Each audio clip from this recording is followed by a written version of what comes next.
Welcome back to another episode of Do Business, Do Life. Have the one and only Daniel Crosby here with us today. Welcome to the show, my man. Thanks, Brad. Great to be here. Well, as I was preparing for this, I'm like, where do we start? Because it was fun. I think Aaron Klein introduced us originally because you'd just spoken at the time a Riskalyze conference, now a renamed Nitrogen. Yeah. Um, And he said, "Hey, I got just the guy you need to have on the show." And at the time, it was circa 2017-ish because or sometime around, it was the Bitcoin bull market is all I remember because we got into that in the first interview and talked about behavioral finance. And so anyway, it's been fun. We ran into each other at Future Proof a few months back. And I just love your work. I love how you show up. You have a lot of fun while you do it. And so I have no clue where this conversation is going to go, but I'm excited for the journey. So any thoughts as we kick this thing off, just rattling around the head lately? Lots on the meaning of life. We've been going deep, as you can tell by my cardigan. I've been very serious-minded of late, but no, the feeling is absolutely mutual, man. Love watching what you're building. I'm an absolute Triad fanboy. I think I like every single post on Instagram, which may be getting a little awkward, but it's good to be here too. Hey, in the early days, we only had one or two likes, so I'm just grateful you were one of them, man. So I appreciate all the support we can get. So, Yeah.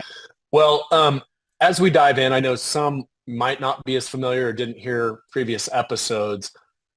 You've you've been a pioneer, the way I look at it, in something that was much needed. I feel like therapy in general, in the general population, it's becoming more normalized lately. I've had more conversations the last 2, 3 years with clients, with advisors, with husbands, wives that my wife Sarah and I know. And it's almost like what was very taboo, I think COVID helped as well, is Mhm. becoming something like people like, hey, it's okay to like talk to somebody if you're having issues. So you've got that, the therapist side of you, but you really blazed the trail and brought a lot of that into finance around the behavioral finance work. So just give me your take on like what's creating that need or filling that void and what's really driven that. Yeah, well, I think there's a gradual destigmatization that's been going on, but you made a great point about COVID. When we look at COVID, so here in Atlanta, and it was similar in the UK and different parts of the US that I'm familiar with, but calls to mental health crisis hotlines were up 400% in those first couple of months around COVID. Wow. So if you look at the research around what makes people happy, what makes people happy, what leads to thriving and flourishing, relationships are always at the very top of that list. So among the many things that COVID changed was COVID just rocked us from a well-being perspective because the thing that's most predictive of our happiness, of our well-being, got taken away from us. We were all trapped in our houses, and yeah, so I think COVID threw us in some respects into a mental health crisis, but hopefully catalyzed a willingness to talk about feelings and emotions and mental health stuff too. But I just think we have a huge problem, right? I mean, we Hmm. have a huge problem. I've been talking to you and texting with you about some of the stuff I'm looking into right now. A few years ago, we had the first decline in longevity, the first decline in life expectancy in the U.S. in peacetime ever.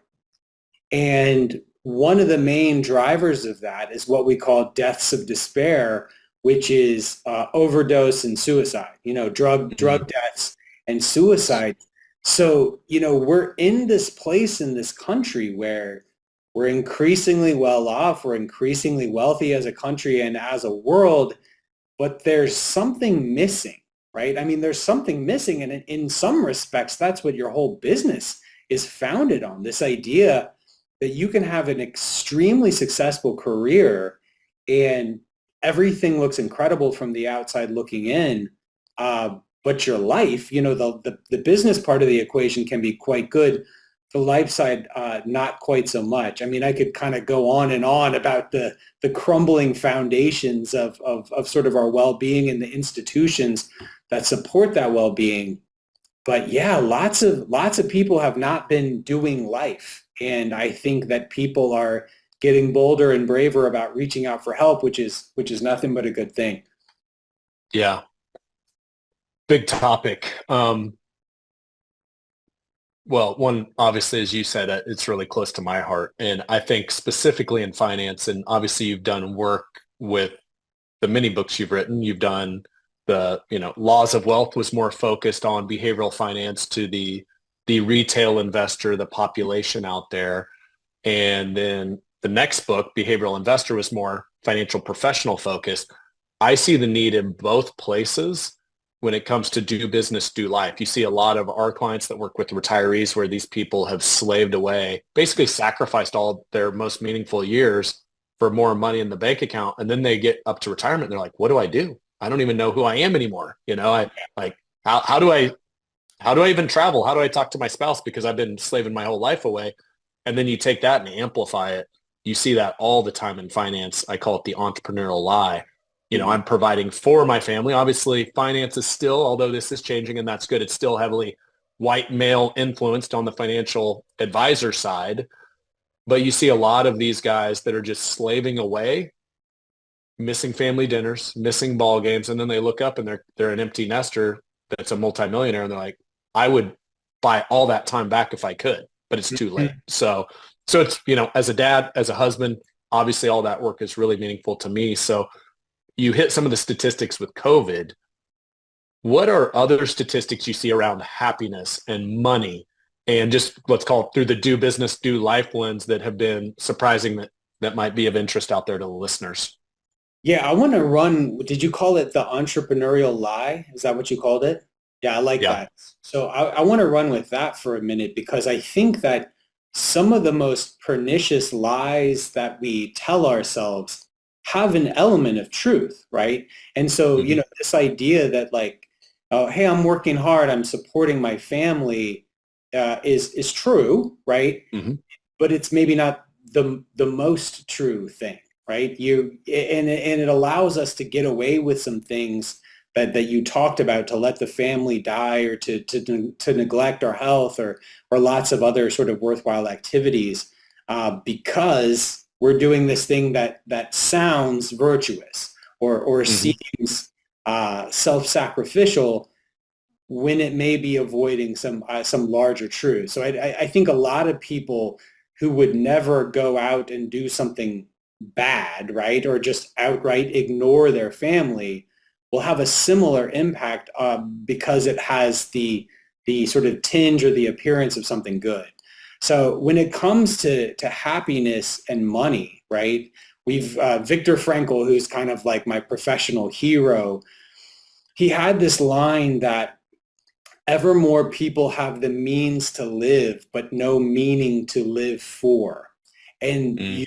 you're seeing that a lot, right? So I've been doing this research right now. You go back, you look through human history, and for most of human history, we've just been squeaking by, right? I mean, as recently as the founding of the US, right? So the late 1700s, the average life expectancy is just below 40 years. Mm. And you look at civilizations in North America not that long ago, in some places, the violent death rate was 60%. So most of the people you knew were going to die in war. And you can kind of go on and on, right? Like as recently as the founding of this country worldwide, 92% of people lived in poverty. That number is 9% today, right? So all of these things have happened, right? Like life used to be, Thomas Hobbes said life was poor, nasty, brutish, and short. Like that all used to be true for most of human history.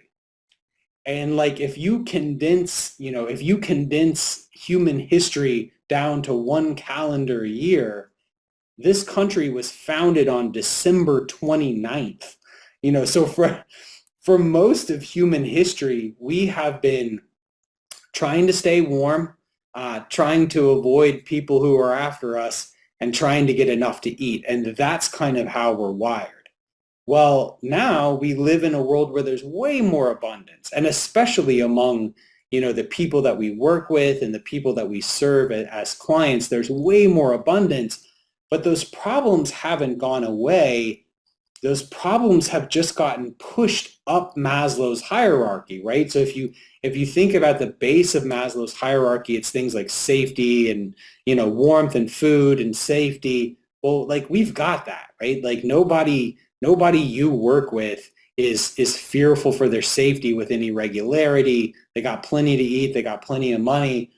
But as we tick off those sort of bases of the pyramid, our concerns become spiritual and psychological and relational. And that's what we're finding right now is a country full of well-to-do people who have a spiritual sickness or who have a psychological or a relational sickness. And that's why I'm so proud of Triad for starting the business model that they have, because it's an implicit recognition that that's the case, right? You maybe couldn't have cited all those stats, but you saw that that was happening and you tried to address it. So that's, I think, where we find ourselves is we have more than we've ever had before, but we're still feel like something's missing and we're trying to figure out what to do about it. Mm.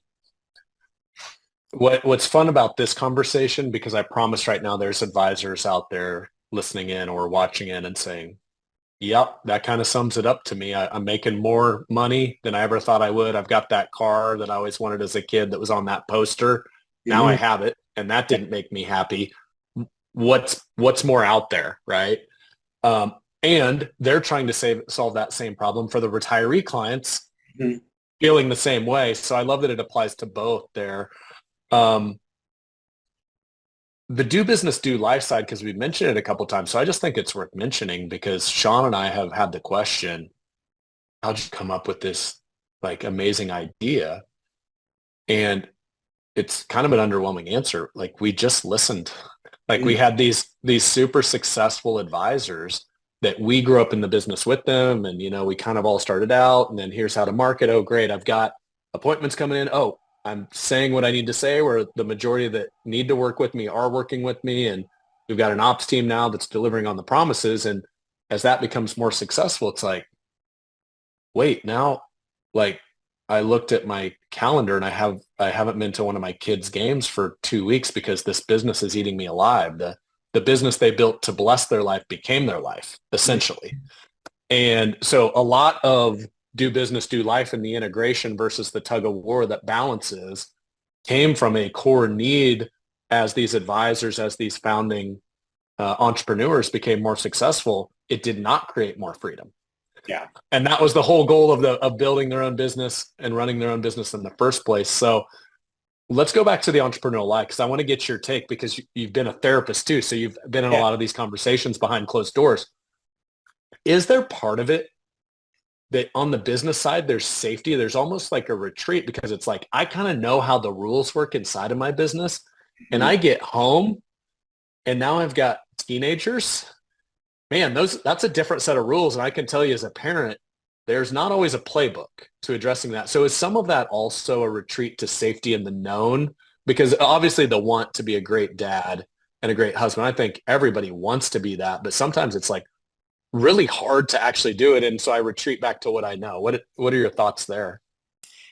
Yeah, so this is a really brilliant observation, and you're always going to get some studies with me, right? So there were studies done during World War II. If you think about London, right? London shelled absolutely relentlessly during World War II.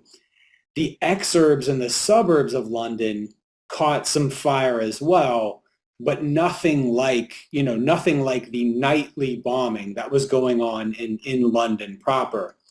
Now, when the doctors and the physicians and the psychologists and everyone descend on London and try and sort out the wreckage, the human wreckage of that after the war was over, they found something that surprised them at the time, which is that the incidence of PTSD, the incidence of ulcers and other stress-related ailments were a lot worse in the exurbs than they were in London itself. And it's sort of Mm. counterintuitive because you go, well, wait a minute, like London got shelled 10x the extent of the suburbs.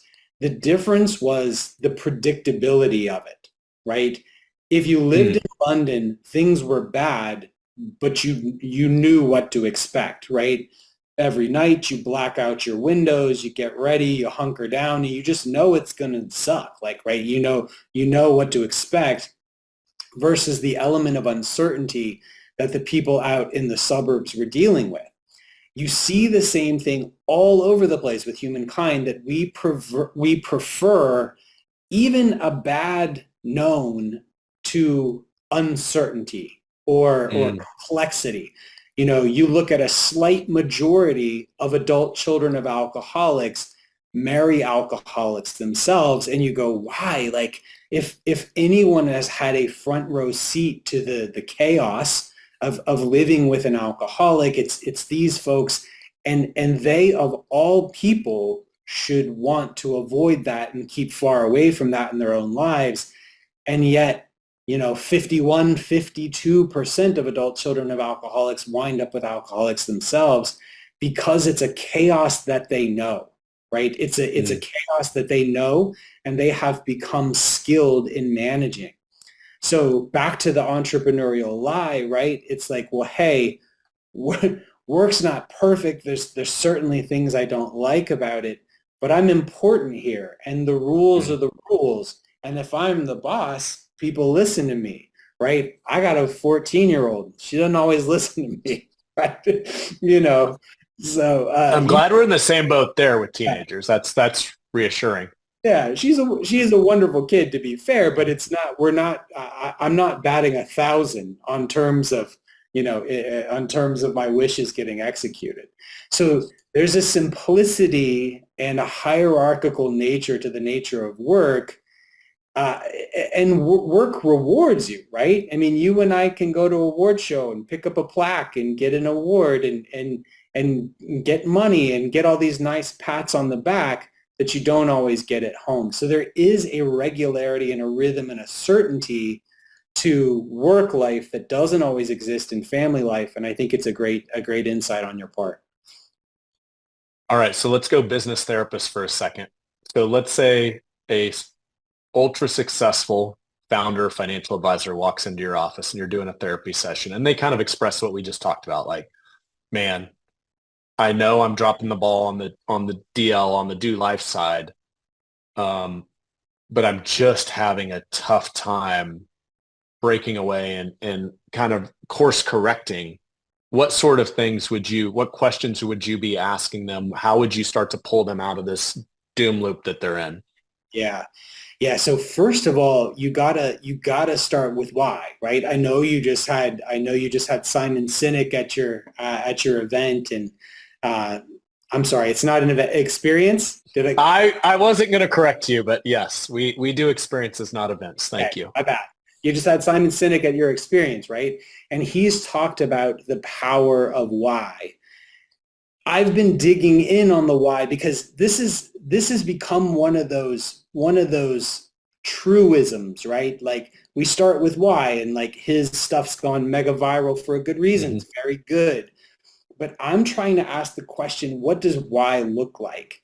And as I've gotten into the research, I've really found that there's three things that purpose needs to take its full shape.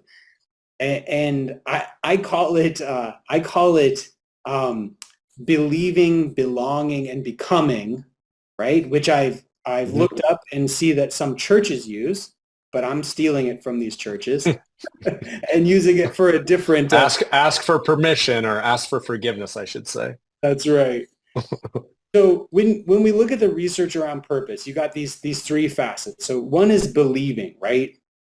This is your meaning needs rules, back to the unpredictability, the chaos piece.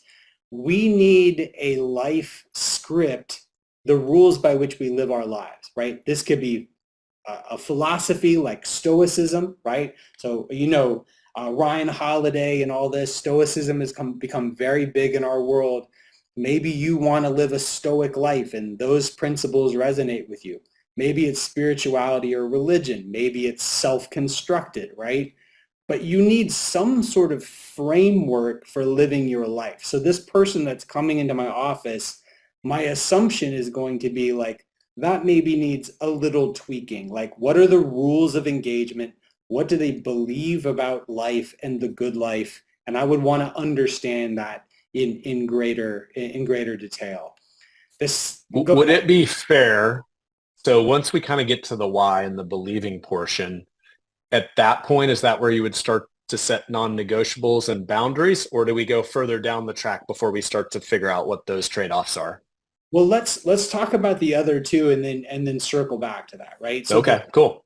the second piece is belonging, right?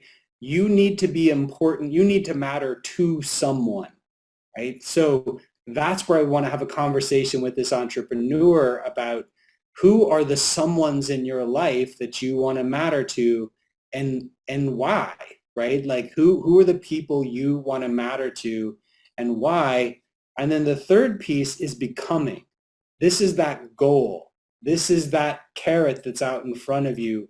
Like, what are your goals? What are you striving for? How are you going to be better tomorrow than you are yesterday? And I feel like people who are in crisis, people who are in transition like this, all three of these facets of purpose are important to understand. Like, right, what do they believe about the world around them? Who in that world matters to them and who are they trying to become? And once I think you know those three things, you can start to formulate where are the deficiencies and where can we be of service. So just kind of simplifying this, if I look at this like a math problem, Yeah. kind of believing plus belonging plus becoming, once you've kind of defined each of those, equals this other thing on the other side of it, where it's kind of the destination that I want to end up, the why. Yeah. And then it's really based on current, like, one of my favorite sayings is your calendar doesn't lie. So if I look at my calendar and I'm like, wow, okay, well, here's what I believe, who belongs or who matters and what I want to become. How does that calendar reflect? Is that going to get me to that destination or no? And that's where you could maybe start to back into some of those boundaries. Is that fair? Yeah, and I think, I wrote in my new book, The Soul of Wealth, about your budget doesn't lie. It's the same concept, Mm. right? Like we have these stated values, like where are you spending your money, right? Mm-hmm. You value health, right? We all value health, but like how much money did you spend on personal trainers versus Chick-fil-A, right? Like let's talk about Chick-fil-A is That good. that balance is probably off in Atlanta is going to be my guess. My balance is off in that respect. I won't lie to you. That eliminates slaps. But no, so you think about, let's go back to the DBDL thing, right? We use meaning and purpose interchangeably sometimes. I'm going to use meaning as like sort of holism here. So your Mm-hmm. formula is, believing plus belonging plus becoming equals meaning, I'll call it, right? Okay. Usually there's some sort of balance, right? So the becoming portion is I want to be the world's greatest financial advisor, whatever that looks like. I want to serve, 150 households or whatever that goal is. That's a lovely goal. That's a virtuous goal, but not in isolation. And sometimes people have over-indexed on that and they've forgotten about the family, right? The Mm-hmm. belonging and maybe the rules of life, the non-negotiables that you talked about, the believing. So sometimes, like you said with that entrepreneurial lie, we can be in pursuit of something that has the potential to be good, but we need moderation and balance and all these things. And if one gets out of whack with the other, I think that's where you get the people in your office. Yeah. All right. I want to transition because before we hit record here, I said, hey, let's not just make this a book report because what's cool is anytime we get together, I just love the deep conversations we have. You're a deep thinker. You've got lots of incredible insights. I was like, let's just like hit record and see where this goes. But as we were kind of doing the timeline of your books, and I know you wrote a book or two before Laws of Wealth, but let's kind of like kick it off there. So Laws of Wealth was really written for the general public, behavioral finance package for them. Then the next book, Behavioral Investor, it was for behavioral finance package for financial professionals. And then not released yet, but I do know you have a cover or maybe two, and you can get into that if you want. But The Soul of Wealth is your upcoming book. And you said this is applying behavioral finance to the meaning applied to the meaning of life, which is really cool because you're like, it's kind of the DBDL timeline going from business to life and money to meaning and all of that. So let's do a little preview of whatever you're open to sharing with the world out there of The Soul of Wealth and apply your thought process and how you've kind of evolved as you've written more books. Well, it's funny, like I hadn't articulated it in the DBDL sense, but then when I started talking to you, I'm like, oh my gosh, that's exactly how my books have flowed. So the Laws of Wealth and the Behavioral Investor, both of which I'm very proud of and stand by the contents of, they were written for a very specific business purpose, right? The first one was written to kind of give me a foothold in the space. Behavioral finance is a sort of a mutt of a discipline. And so most of us are either psychologists like me who learned about finance or financiers who are studying about psychology. And so it's not like, well, now you can, but when I was starting out, it's not like you could just go get a degree in this and sort of be credible. You needed to sort of put your stamp on something. So the Laws of Wealth was really, was really this thing that I wrote to say like, hey, I'm here. And like, this is what I want to believe. This is what I believe. And this is what I think about the world of behavioral finance, right? Then I want to kind of to take it up a level of complexity and talk about the specific asset management applications of behavioral finance, which I think are understudied. And I've been talking to your CIO about that. We're having fun talking about that stuff. So that was the second. You and Brent have been chopping it up. He didn't even tell me. Why is he holding out on me? Why are you holding out, man? Yeah, we've been chopping. Hey, Brent, if you're listening to this, not cool, man. So I'm gonna have to have a word with you. But yeah, that's awesome. I love it. Don't mention it to him, and now you'll know if he listens to the show or not. Yeah, there you go. There you go. But so those two were written for a very specific business purpose. Now, The Soul of Wealth, right? Available for pre-order now, coming out in October.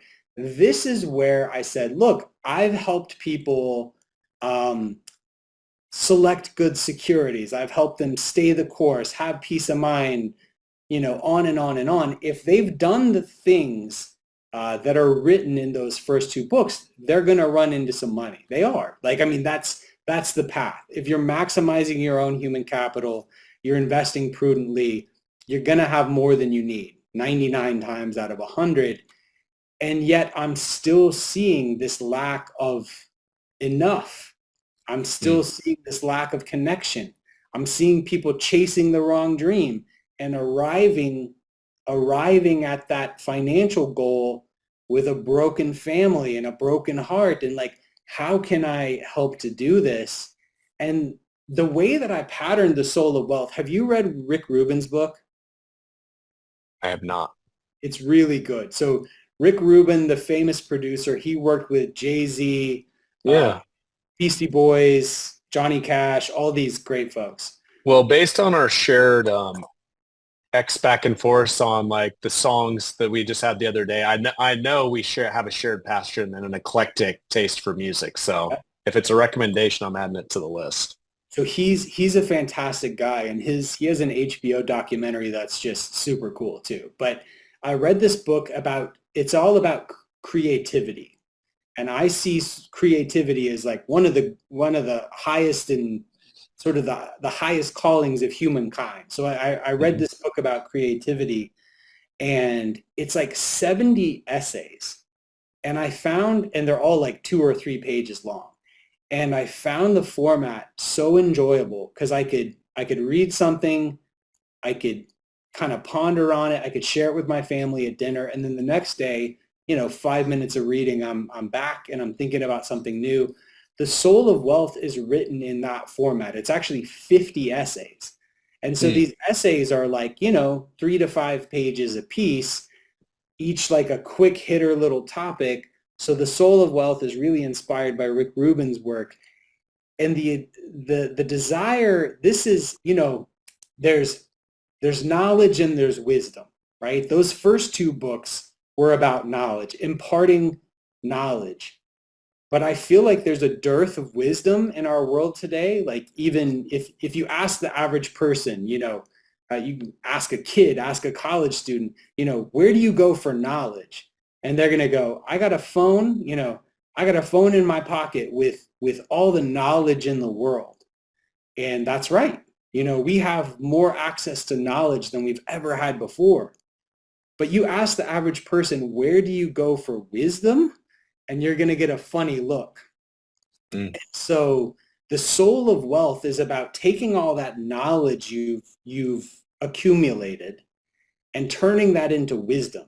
So the hope is that over the course of a year even, you take one of these essays a week, you read it, you think on it, you apply it, and let it act in your life more so than just sort of memorizing facts about how to pick a stock.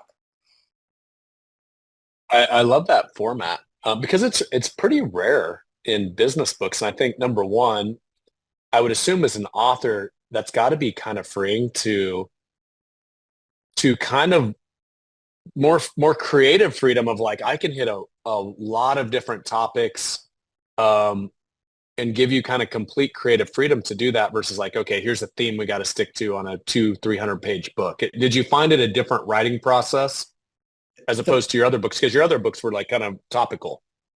Yeah. The process is so different, and I will say so much better. I'm just a big believer in, I know you are, as evidenced by everything you're doing, in just sort of rethinking convention, right? I set out to write this book, and I should have mentioned this. This book was kicking my butt. Like I wanted to write a new book, and I knew I wanted it to be about soulful wealth, but I was trying to like 10 chapters, 22 pages a piece, and I was trying to do it, Brad, and it just sucked. And I got about 80 pages in, and I threw it away, which is enormously painful to do. It just wasn't good. Like I was reading over it, and I'm like, this just isn't right.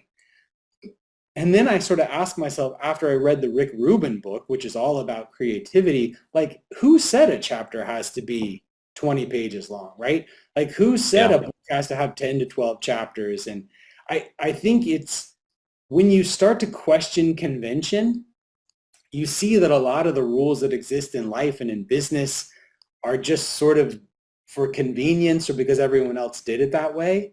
And I personally found it very freeing to sort of scrap the convention and do something different. I'm going to term that. One thing we call that a triad because we actually kind of, and I don't say this from an egotistical standpoint, we tried to throw the old rule book away. Elon Musk calls it first principles thinking, but we said, if we start with member obsession, because we're like, advisor is a bad word. Brokerage companies have advisors or insurance agents. We're like, we want a community that's curated. We want members, just like a high-end mastermind would have, and they don't just let anybody in. And so if you go down that path, it's like, how do you create member obsession? Well, you listen and you try to serve them at the highest level. And oftentimes that means throwing away stupid things that suck and people don't like. And, because that's the way we've always done it. So I'm going to just apply, you had reader obsession to your new format. And you're like, I don't want to write a book that sucks to write because I'm pretty sure it would suck to read. And you just kind of threw out the rule book and said, let's go with this way. And I love that approach because we've used that whole concept in our business. And anytime we forget it, we just go back to it. And we're like, is this member obsession? No, that's stupid. We shouldn't do it. So any of that apply to just how you got to the new format? Yeah, it does. And when I look at your business, I mean, I was shocked when I saw some of the speakers y'all were rolling out in your first, I'm like, how are they, like, how are they spending this much money? Like, how are you putting this high quality of an event on 6 months, a year into your process? But I think you have to throw out convention, and then it stands out, right? It can't be Yeah. overstated how crowded the world is, right? I mean, Hmm. there's 300,000 advisors in the US. If you do what everyone else is doing, you're going to get what everyone else gets, right? I was just doing some research on happiness books. There was a 3-year period over the last couple of years where there were 1,000 books a week coming out on happiness. Like Wow. 1,000 books a week. You know, how are you going to stand out from that crowd? And there's so much out there that's the way it's always been done.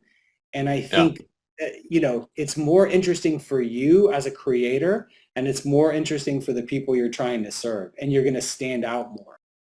Yeah. Let's, I want to ask a very selfish question for the audience. Um, you've written many books, so it's not like this last book, The Soul of Wealth, was like, hey, this is my first run at this. I'm assuming at that point you had a pretty dialed in writing process.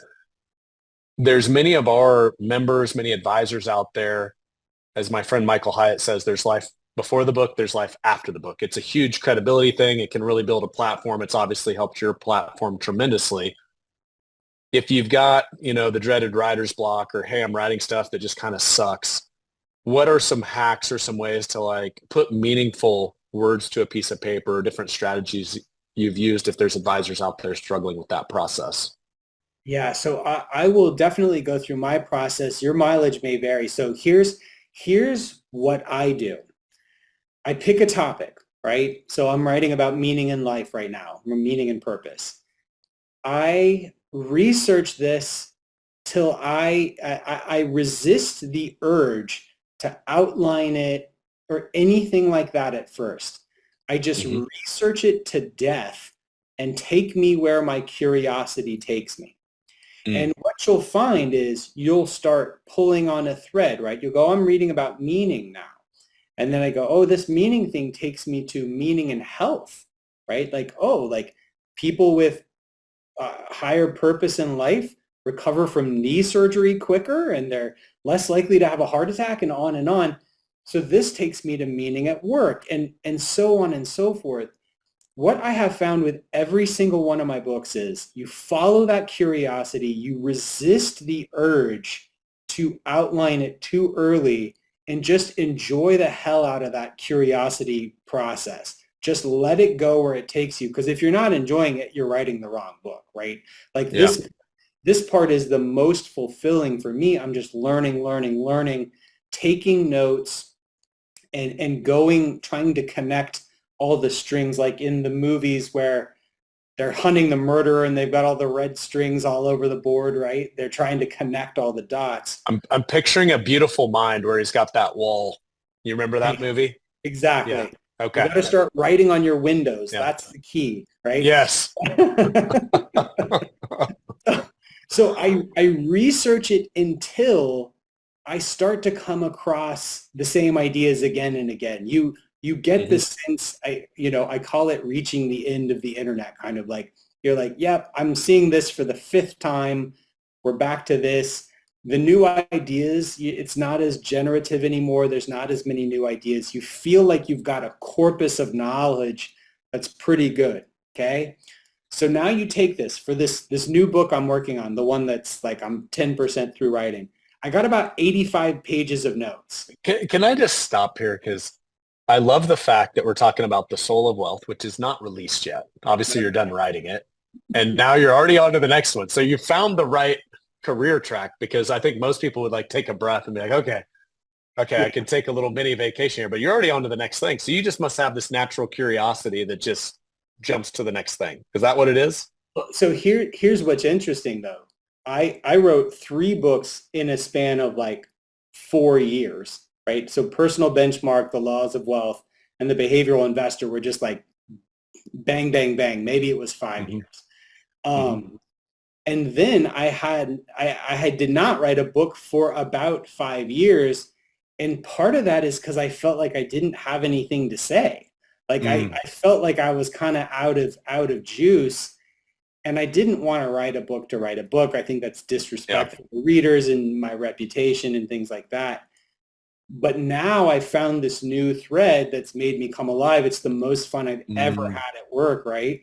So you reach this into the internet. Now you've got all this substance, this body of knowledge in front of you. Now you look for themes, right? You go, okay, what's coming up again and again? What sense can I make of this? What themes are emerging? Now I outline it. And the outline is absolutely critical, right? You should outline it such that if you are doing the 10 chapters thing, right? Let's say you are doing the 10 chapters thing and you wanted to do a 200-page book. For every one of those 10 chapters, so pull out your themes, those are your 10 chapters. Now, think of 4 to 5 sort of sub-themes for each of those chapters, write those down. Now you're in the sweet spot. So you've got 50 sort of headings and subheadings. Now you're talking about 4 pages a piece. That's ultra manageable. 4 pages a piece, you can do that in a day or a week or however long it takes you to write. But let's say you're doing 4 pages a week, absolutely doable, even for busy people, and you've got these 50 subheadings. You can have a book in a year. So people, I mean, it's the old cliche about eating the elephant one bite at a time.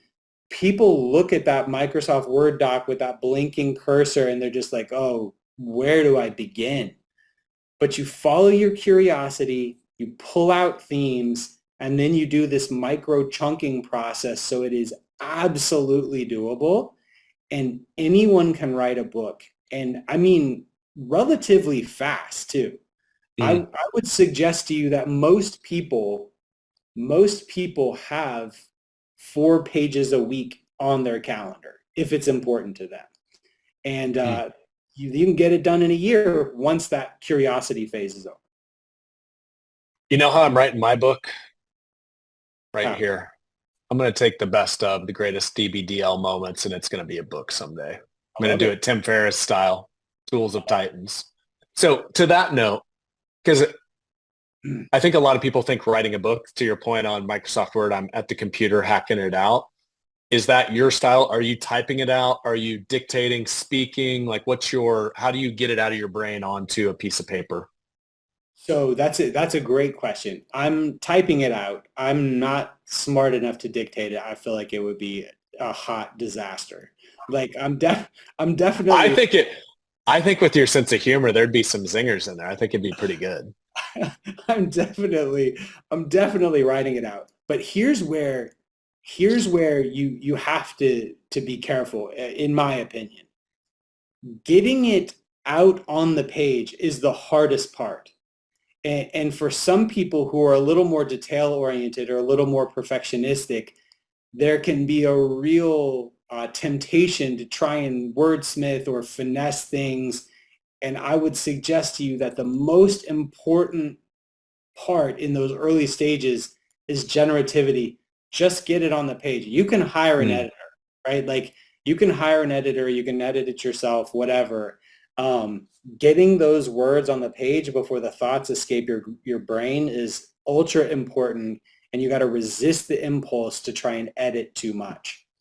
Mm. They're just like, it's like a brain dump where it's like, it can Yep. be messy. It can have all kinds of grammatical errors. I don't care. I just want the ideas flowing. Yep. Yeah. The judgment. So much of writer's block is just being not being compassionate with yourself and being sort of too critical of every little word. How old were you when you wrote your first book? 32, 33. 32. And at this stage in your career, had you made the jump from psychology to finance? Had that behavioral finance jump happened? Yep. And what was it? Did you have a mentor that's like, dang, Daniel, that was legit. You just riffed on that. That should be a book. Like, what was the nudge to write a book? Okay, so this is another for listeners of yours that want to write a book. This is perhaps the best, the most primary piece of advice I can give at all. Uh, I was asked to write a book by a major publisher, in part because of my niche, right? Like I was doing a thing Mhm. that not a lot of people were doing, but in larger part because of my social media presence and my writing online, right? They knew I could write because they were reading stuff I was blogging about, and they knew I had a platform because I work, my publisher is fantastic. They published my books. They published Morgan Housel's books, which have sold a few more than my books, right? So they are great. Nick Majuli, like all kinds of people from the finance world work with Harriman House, my publisher.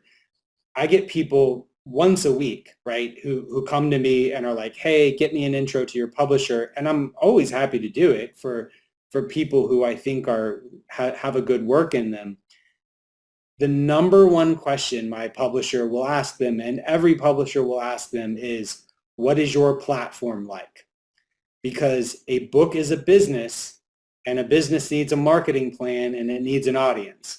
So, a lot of people have great ideas, and they think that the book will rise or fall on the merits of those ideas in isolation. But a publisher is going to only care about your book if there are people, if you have fans, right? If you have people Mhm. who are reading your stuff, following your work, listening to you on your podcast, whatever. So building that audience and building that platform and building that voice are a critical first step to the whole process.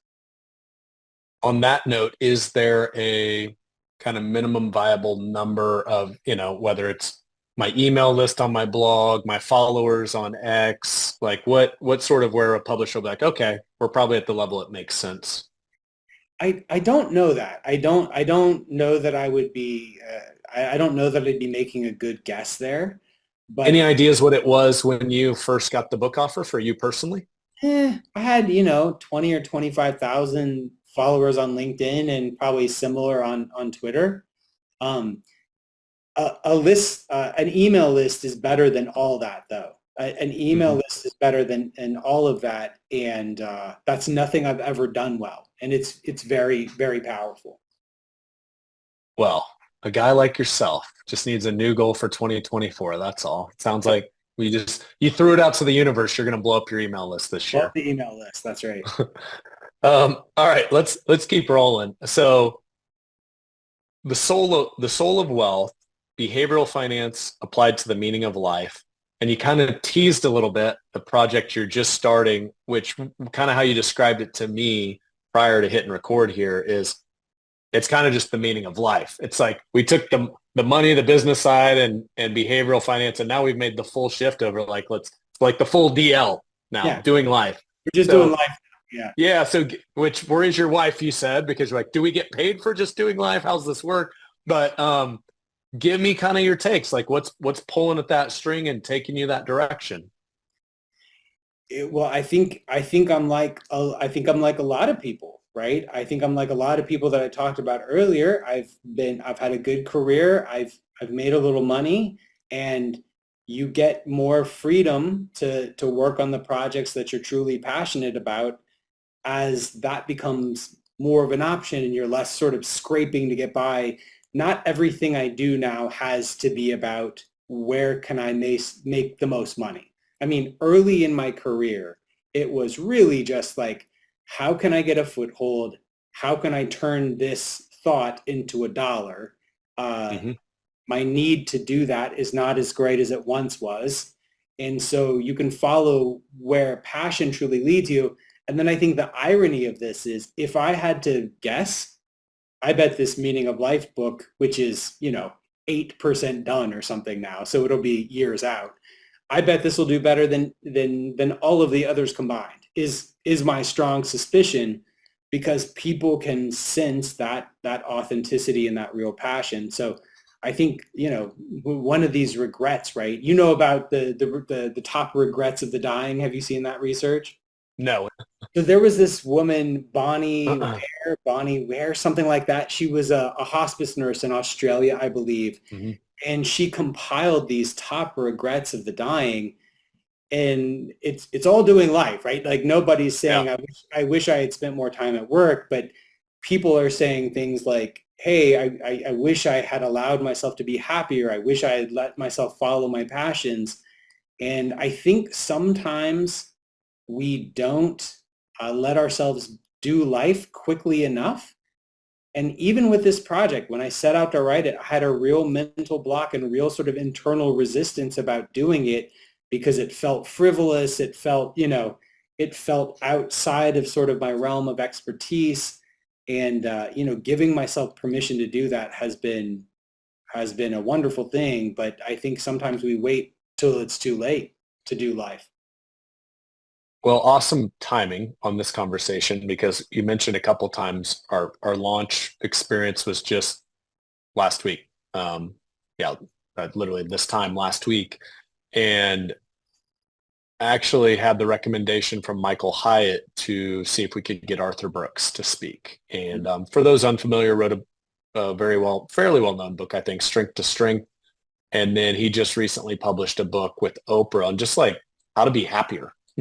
And one of the things he said that I want to get your take on, because we're talking DBDL and how your books have transitioned more to the DL side, he has this concept that is academically backed up. He's a Harvard professor. The difference between real friends and deal friends. Have you heard this concept? I mean, I've heard that terminology, but I don't know any research behind it. Well, I see it very common, and I've been guilty of this myself, is, you go to college, you're an idiot, but you're learning along the way. At least I was. I won't apply that to you. But and you have these buddies, these college buddies, and then you grow up and you start your business career and you find you're spending 40 hours plus at work, and those became your new friends. And he calls those deal friends because it's directly related to the do business side, producing revenue. And you find really quickly you start to, if you're not intentional, lose touch with like your formative years, the friends from those years, your high school buddies, your college buddies that kind of formed you. They listen to the same music you do, sports fans, all that. And the studies actually show if you don't have, as Arthur Brooks calls them, useless friends that can do nothing for you other than just be your friends, they can't advance your livelihood, your happiness actually decreases dramatically. So that was one of the challenges he made to our triad community out there. It's like, if you don't have any useless friends or any real friends, you need to go back and you need to incorporate practices to make sure you're reaching out and staying connected, because studies show you're a happier person if you do. So back to the meaning of life, like, I don't know how you want to apply that, but that, like, kind of, as I looked at my life, I'm like, man, there's been times where I've absolutely like abandoned that side of my life. So first of all, I know now why you had me on the show today. I'm your useless friend that you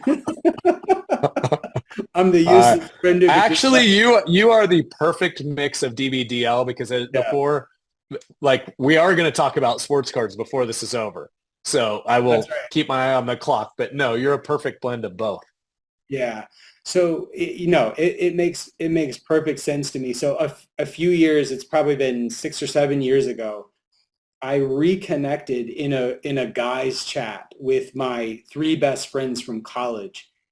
And that is probably the single, besides my wife and kids, that chat, which is the most inane nonsense, is probably the greatest source of happiness in my life.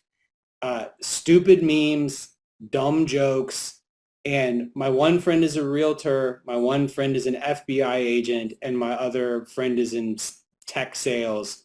None of them work in the industry. None of them can do a thing for me, and it is so wonderful. And I mean, it is such a buoy and a support to me in my life. Just have these guys who have known me for a long time. We just joke around and keep it light because we're all dealing with heavy stuff. I love that research. That's great. Now I know where your Twitter content comes from. It's just you just crowdsource the best stuff and just throw it out on Twitter. Is that how it works? That's right. Well, let's, I see we have a few minutes left here. And one of the things as we've gotten to know each other better, back to just social and like what makes people happy. Like, I think most of your personal stuff's on IG, where like you kind of have a nice little business mix, and we'll put this in the show notes for people that want to follow you out on X or on IG or whatever. but I love how you show up intentionally as a husband and as a father. And it's just really cool. Like I love your IG feed because you're real. You're not like trying to show some glamorous side. Like you're like, hey, wow, my kid's mad at me today. And but I know that's a big part of what matters to you. So like as you've become more comfortable, like as we're all just dudes trying to figure this out along the way, what are some learnings along the way of just like not being scared to show your real true self and not just be all business and buttoned up all the time? Because you do a great job of that online and I admire that about you. Yeah. So I, when I was in college, I would go to like the family sciences arm, and I went to a religious school. So I mean, they're like pretty upfront about the value of family. And there was a quote, like a big quote painted on the wall where I would go do most of my studying. Let's see if I can get it right. But it said something to the effect of, no success in the world can compensate for failure in the home, right? And that's something that I think about a ton, right? You have to keep that front and center. You also know, again, you're going to get a study with me, Brad. Fine. I think I'll share the research and then talk about how it plays into my life. There's something in psychology called the pratfall effect, and it's a great name. And it was done on these faux politicians. And they had three politicians, and they had people, they're fake politicians. It's a psych study, but they have this crowd of people, and they're like, who do you want to vote for? Okay. The first person goes up and is just ridiculous. Like they're unprepared, they're goofy, they're uncoordinated, whatever, disaster. Okay. The next person goes up there and they just nail it. Like, tailored suit, every line Hmm. delivered with precision, 10 out of 10, nailed it. The third one goes up there and they spill a little coffee on their shirt and they make a little joke and their suit's a little rumpled. And then they deliver, an 8 out of 10 speech. Solid, Hmm. they know their stuff, but it's not as precise and it's not as regimented as the second person. People love that third politician the most. That's Yeah. the that's the one they want. Competent but human, right? Competent but human. And when you think about, there's research on how we appraise other people. The two biggest factors in some studies are competence and warmth, right? Does this person know what they're talking about, right? Are they competent? Do they move through the world in an intelligent way? But then are they warm? Are they kind? Are they gentle? Because when someone's competent and cold, that's scary. Like, I mean, that's Yeah. that's an enemy. That's someone who's going to use their brilliance against us. But trying to be competent but warm is, it's not like I'm doing it to do it.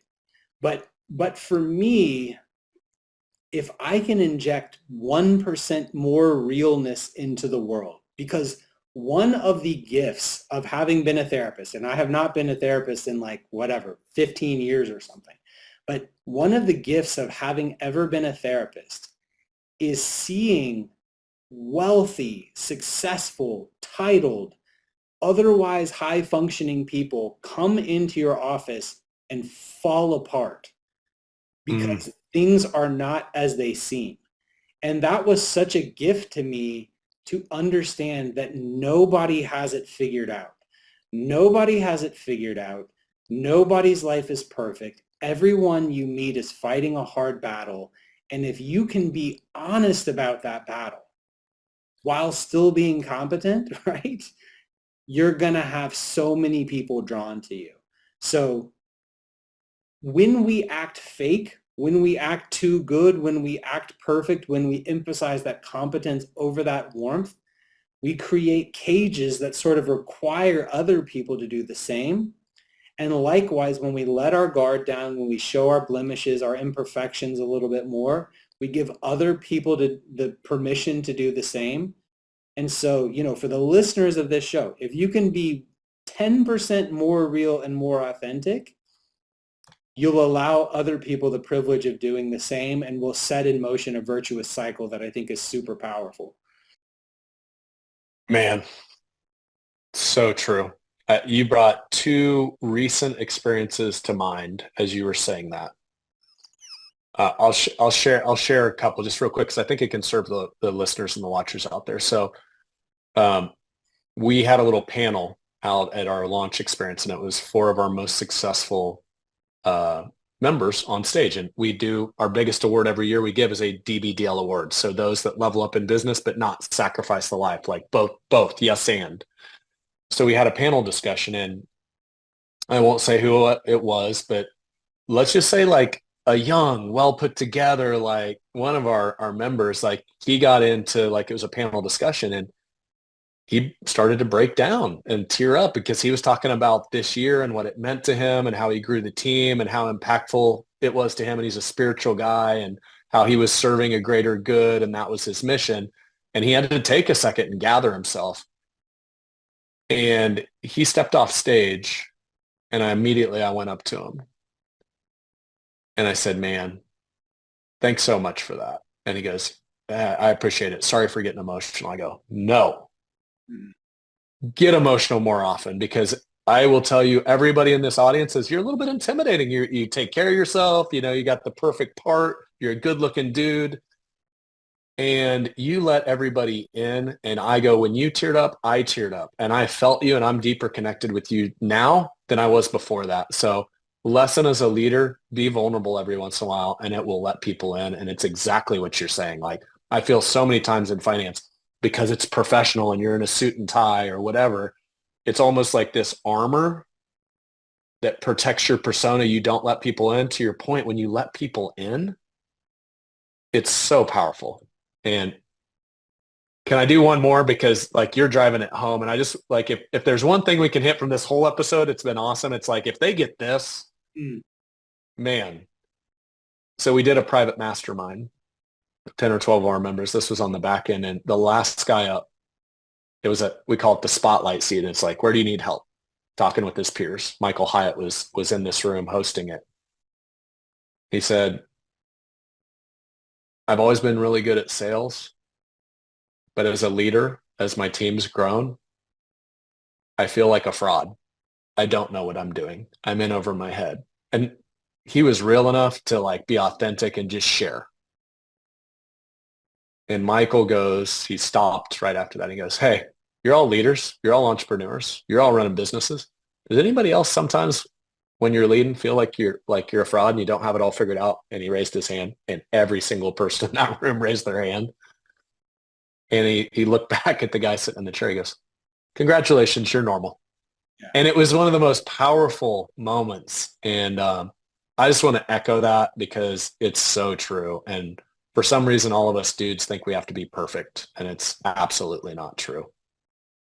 Well, when you go to a therapist, when I was training to be a therapist, the first thing we were taught to do was what in the business is called normalization, which is exactly what Michael Hyatt did with the person in that spotlight seat at your experience, right? We're all living inside our heads. And when we keep up this ruse of perfection, we don't allow other people in, and we don't allow each other to let down and understand that we're all going through the same thing. And like, that's curative for that guy, right? Mm-hmm. To just say, Mm-hmm. hey, nothing he could have said, nothing Michael could have said, as good as he is, nothing he could have said would have been as impactful as him looking around that room and seeing that his peers are in the same boat. And we keep that gift from each other when we're not honest about our struggles. The last thing I'll say about this, relationships are the best predictor of everything. Happiness, meaning, workplace success, on and on and on. And the basis of relationships is what we call progressive vulnerability, right? Like, think about, you go on a first date with someone. You go, okay, where'd you go to college? What did you major in? And then it moves to like, what movies and music do you like? And then it moves to like, what do you remember about your childhood? And then it gets down to like, let's talk about your pain now and on and on. Yeah. That's the way human connection is formed. And if you're gating that vulnerability, you're missing out on opportunities for connection and you're hurting every part of your life. So I agree. This is the message. This is the takeaway. Man, if all the rest of this episode sucked, tune into the last like 10, 15 minutes, right? I feel like that was just pretty spot on. I mean, I just know from my experience in finance, it's like if you could inject that into our industry, a lot of pain and a lot of like just these personas and egos, these that people put these masks, I guess is the best analogy I can put, with just like there's no need for it. It's silliness. Yeah. All right. Well, we got to close. I'm an Enneagram 7. I like fun conversations. This has been really fun. We got a little deep there. Uh, let's end it on a lighthearted sports card conversation. So back to the do life side and the useless friend side. Um, I was COVID kind of what set you down the rabbit trail of sports cards. I know it set a lot of people because they're just sitting in their house bored and there's no sports on TV. But what kind of unlocked the sports card, reigniting that passion for you? Yeah. So it was COVID. So so I have a son who's 10 now. He would have been whatever, 6 or 7 at the time. And during COVID, you got all this time, you're not going anywhere. So my son and I would do all these games. I mean, we would play Madden, we'd play Mhm. catch. Like we would do all these games and it was like, okay, whoever wins Madden, we're trying to up the stakes. Whoever wins Madden, I would say, hey, if I win, you gotta like whatever, clean your room or something. If you win, you get to pick one of my sports cards from when I was a kid, right? Because I'm of the age, right, where I was collecting in the junk wax era and all that. I got Yeah. all those cards. So my son gets like is good at Madden and it's this pretty Wait, he insane. played it for like a year straight. He's got to get good, you know? He gets this encyclopedic knowledge of all my cards and starts picking off my best ones, right? You got some Bo Jackson rookies and some King Griffey Jr. rookies, but I'm thinking like, whatever. So for Christmas that year, I get him a Beckett price guide and, put it in his stocking. And so over the Christmas break, we're valuing all the cards that he has now pilfered from me over the last, whatever, 9 months. And I'm like, some of these are worth money. And like, this is over effective immediately. There's no more betting Griffey Jr. rookies on Madden because, this is worth a couple $100. Yeah. Yeah. And so that was the catalyst. And then it got me back into the hobby, as we call it. And Yeah. ever since then, I think I told you this, I treat it like an asset allocation. I've got a punch list of all the stuff I want. Now, I'm not a multi-asset class investor yet, Brad. I'm just a baseball guy Just currently. baseball. Just Well, base. hey, that is the blue. That's where most of the blue chips reside. So you're doing Yeah. okay. Yeah. So I'm U.S. equity only. I'm U.S. equity large cap baseball guy so far. But yeah, that's how I got back into it. Is I realized my son was robbing me blind. That's a that's a fun story. I'd forgot. I think you reminded me that you're like, oh shoot, I gave away some. Well, you didn't get. What's fun is you ignited a passion in your son. I'll tell you what. And I'm going to get you to a Dallas card show. So Yeah. open invite. I usually go a couple times a year. There's one about every 2-3 months. But father-son story. Both of my sons have been with me, and one of my proudest dad moments. Speaking of the Beckett Price Guide, which I think most guys our age remember if they did sports cards. Well, now it's all electronic. You've got apps on phones. I use Only Alts, one of my favorites, where it just aggregates all the sports cards, and it's truly becoming an alternative asset class with like the high-end cards are there's multi-million dollar private equity funds that invest in high-end sports cards. But long story short, my middle son Nash, he's out there, and Pokemon was kind of his flavor, and he like started watching YouTube videos, went real deep, and started to get like an encyclopedic knowledge of Pokemon. And so we're down there, they do trade night. And so he's got a couple of his Pokemon cards. And I look over because I'm not paying attention because I'm talking to another guy on a sports card deal. He's probably 10 at the time. And there's like this 40-year-old lady looking at one of his Pokemon cards that he had graded. And he's like looking at the app and they're kind of bartering. And he's like, I think I can take about 100 for that. And because it was a pretty nice Pokemon card. So he's like, okay, deal. And I see him shaking her hand, doing the deal.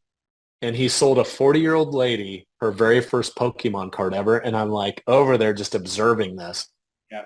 And so, yes, it's a hobby, but there's so many business lessons and economics that go into it. And that's what I love about it.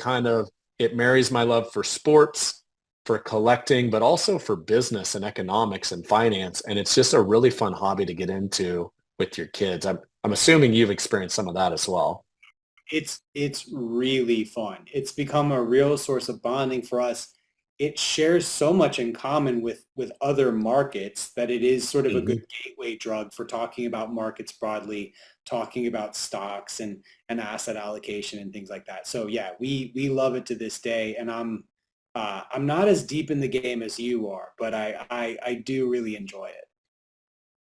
Well, I just tell my wife it's investing. It's not a hobby. It's investing for our future. Does that work in your house or no?